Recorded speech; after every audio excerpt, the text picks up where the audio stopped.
인사하겠습니다. 비전의 땅으로 나아갑시다. 올 한 해 저와 여러분에게 주신 비전이 있고 교회에 주신 비전이 있습니다. 비전은 저절로 이루어지지 않습니다. 우연히 이루어지지 않습니다.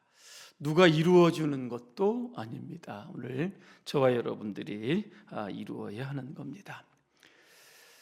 지난 시간에 여호수아 1장부터 1장 9절까지 말씀을 통해서 제가 설교했습니다. 그때 설교의 제목 혹시 기억하시나요? 좀 오래됐는데, 그죠? 강하고 담대하라 이렇게 말씀을 드렸습니다. 이스라엘 백성이 이제 광야 40년을 지나 가나안 땅이 보이는 요단강 앞까지 이렇게 오게 됩니다. 근데 하필이면 그때 모세가 죽습니다. 나이가 120살이었죠. 그는 이제 모압에 있는 느보산에 이제 결국 죽게 여러분 됩니다. 이스라엘 자손이 모세를 위해서 30일 동안 애곡했다 그랬습니다. 이제 모세가 죽은 후에 하나님은 모세의 종이었던 여호수아에게 말씀하십니다. 모세는 죽었다. 더 이상 세상에 모세는 존재하지 않는다. 이제는 내가 이스라엘의 지도자다. 이스라엘 백성을 이끌고 가나안 땅을 정복하라 그렇게 말씀합니다. 하지만 이때 여호수아는 굉장히 두려웠습니다. 나는 모세가 아닌데, 모세의 리더십도 없는데, 가나안의 7부족 철기 문화를 가진 굉장히 강한 민족들이 있는데 나는 그들을 이길 수 없는데, 그죠? 그러니까 이런저런 걱정들이 생겼던 겁니다. 그때 하나님이 여호수아에게 뭐라고 말씀하십니까? 강하고 담대하라 그랬습니다.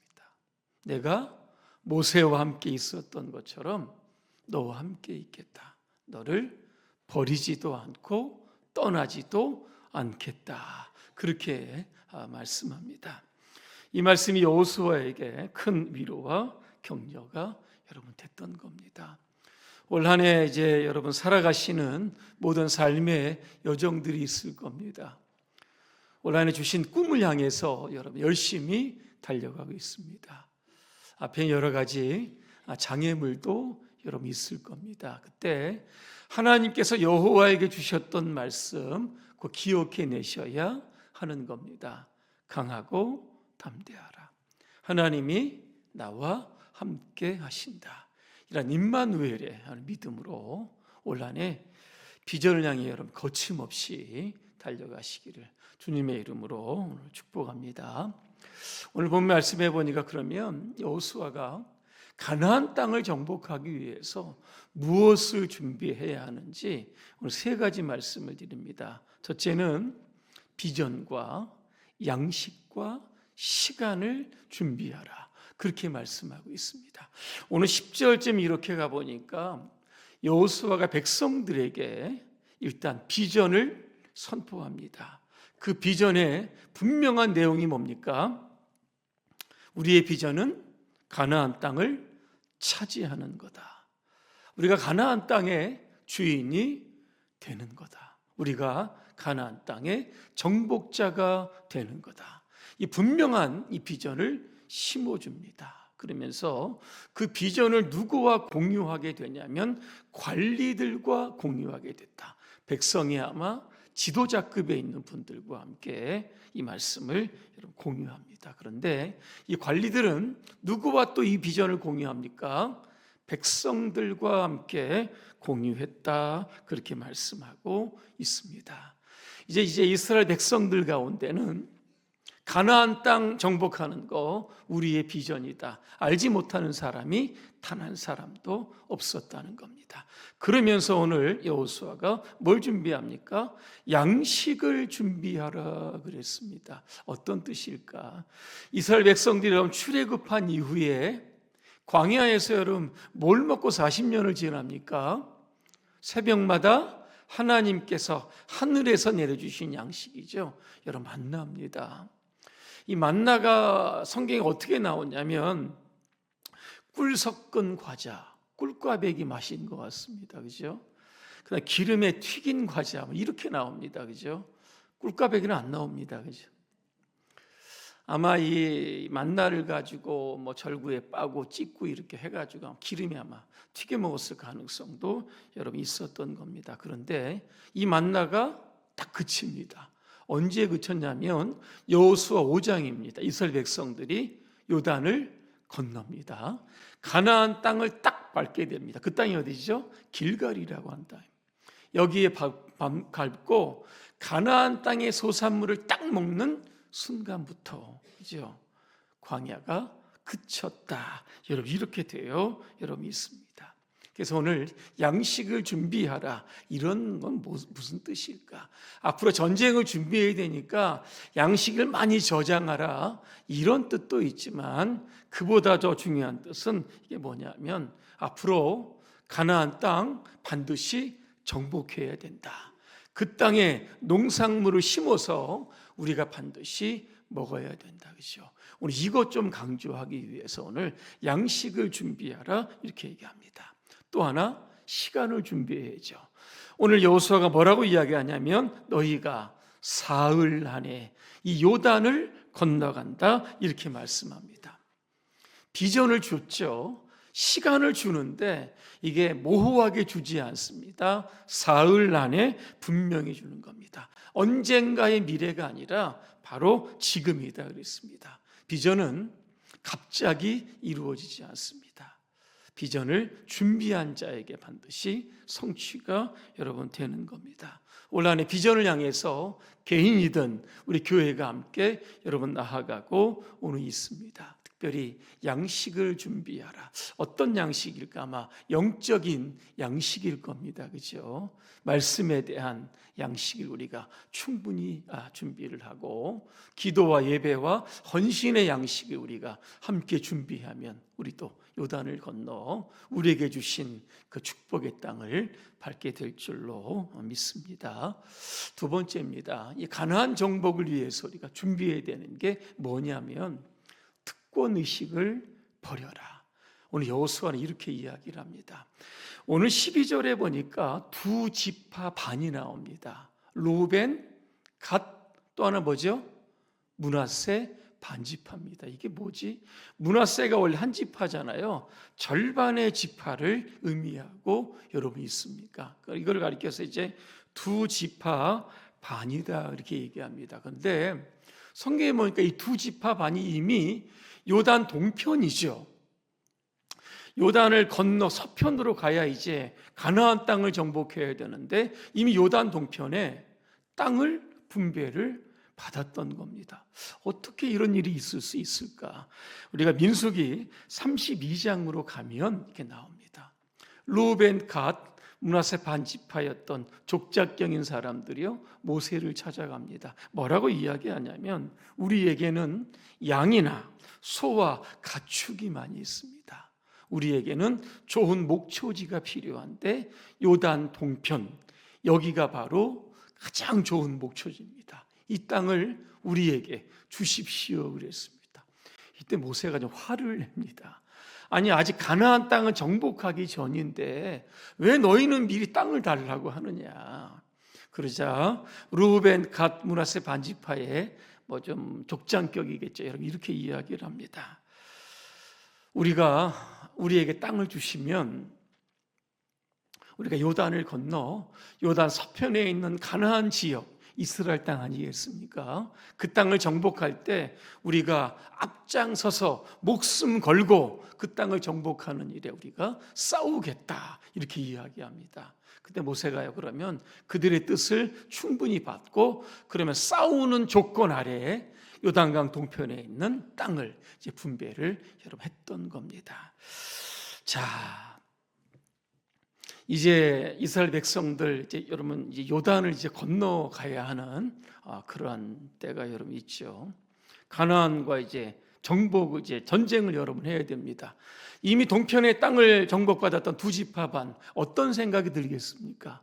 여러분 같으면 어떻겠어요? 목숨 걸고 싸우겠습니까? 이미 땅을 분배받았는데. 그리고 누구와 약속했습니까? 모세와 약속했죠. 당사자도 죽었습니다. 그죠? 버티는 겁니다. 못 가겠다, 우리. 이미 분배 다 받았는데, 이렇게 버티면 여러분, 어떻게 되겠습니까? 아마 문제가 생길 겁니다. 그러면 이 두 지파 반 외에 다른 지파들도 생각하는 것이죠. 가나안 땅에는 굉장히 강한 부족이 있다고 하는데 우리가 그들을 어떻게 정복할 수가 있어? 이런저런 잡음이 생기면서 결국은 요단을 건너지도 아마 못했을 겁니다. 그러면서 아마 이스라엘은 뿔뿔이 흩어졌을지도 몰랐다라고 하는 겁니다.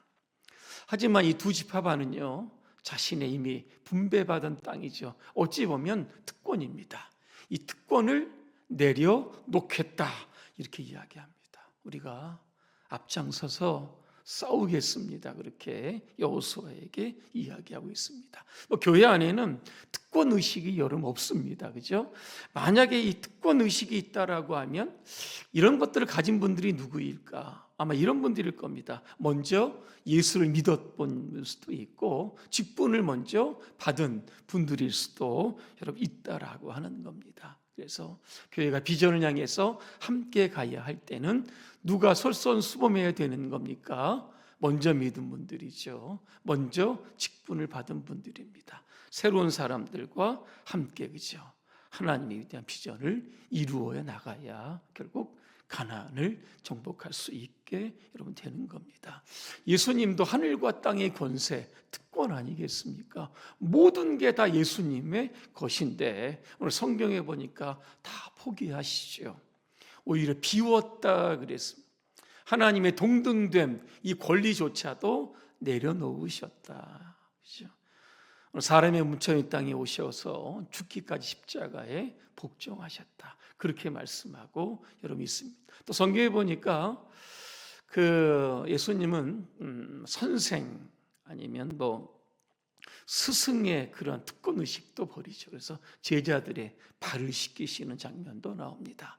식탁에서 식사를 준비하는 것들은 종들이 그 당시에 하는 역할인데 직접, 그렇죠, 식사를 준비를 하셨던 겁니다. 그렇죠? 모든 자신의 특권, 권위, 이런 것들을 다 여러분 내려놓았다라는 겁니다. 그래서 교회에는 이런 의식이 없어야 될 겁니다. 모두가 하나가 될 때 비전을 향해서 좀 더 빠르게 진입할 수 있게 됩니다. 마지막 세 번째죠.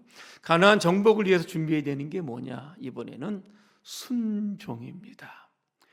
오늘 여호수아가 두 지파 반에게 모세의 약속을 좀 지켜달라, 그렇게 이야기합니다. 두 지파 반의 반응이 여러분 어떻습니까? 못하겠다, 생각해보겠다, 버티지 않았습니다. 뭐라고 이야기합니까? 순종하겠습니다. 모세에게 순종한 것처럼 내가 당신에게 순종하겠다. 어디를 보내든지 우리가 가겠다, 이렇게 이야기하고 있습니다. 두 지파반의 이런 순종이 여호수아뿐만 아니라 백성들에게 굉장히 힘과 용기가 여러분 되었다라고 하는 겁니다. 하나님의 일은들 순종으로 여러분 이루어집니다. 예를 들면 예수님의 첫 기적이 어디서 일어납니까? 갈릴리 가나입니다. 결혼식장이죠. 한참 결혼식이 진행이 되는데 포도주가 딱 떨어집니다. 예수님의 어머니가 딱 발견하고는 예수님께 이야기합니다. 포도주 떨어졌는데요. 그랬더니 예수님의 반응이 조금 쌀쌀하죠. 왜 그걸 저에게 이야기하십니까? 그럽니다. 그 다음에 하인들에게 이렇게 이야기합니다. 예수님이 시키는 그대로 순종해라 그랬습니다. 예수님 하인들에게 뭐라고 이야기합니까? 항아리 6개 있는데 아까 물 잔뜩 부으라고 그랬습니다. 그리고 떠다가 연회장에게 갖다 줘라 그랬습니다. 연회장이 먹고 나고 최고의 포도주를 갖고 왔다, 그렇게 칭찬하는 장면이 여러분 나오는 겁니다. 이처럼 순종은 하나님의 일을 할 때 가장 굉장히 중요한 요소 중에 하나가 여러분 되는 겁니다. 올 한 해 우리 교회 표가 여러분 뭡니까? 빛과 소금이 되는 교회입니다. 그렇죠? 세상을 바꾸어가는 교회고 세상에 선한 영향력을 끼치는 교회가 되어야 합니다. 이 비전 함께 여러분 공유하고 특별한 사람들만 하는 것이 아니라 우리 모두가 다 함께 해야 할 그 사명에 여러분 다 순종하시기를 주님의 이름으로 축복합니다. 기도하겠습니다. 은혜로우신 하나님, 이스라엘 백성들에게 가나안 정복이라고 하는 비전을 주시고 세 가지를 준비시켜서 그 땅을 정복하게 하셨던 것처럼 오늘 우리에게 주신 빛과 소금이 되는 교회, 이 비전을 통해서 오늘 대구가 새로워지는 역사가 일어나게 하시고 하나님의 나라가 이 땅에 이루어지는 것을 보게 하여 주옵소서. 예수님의 이름으로 기도합니다. 아멘.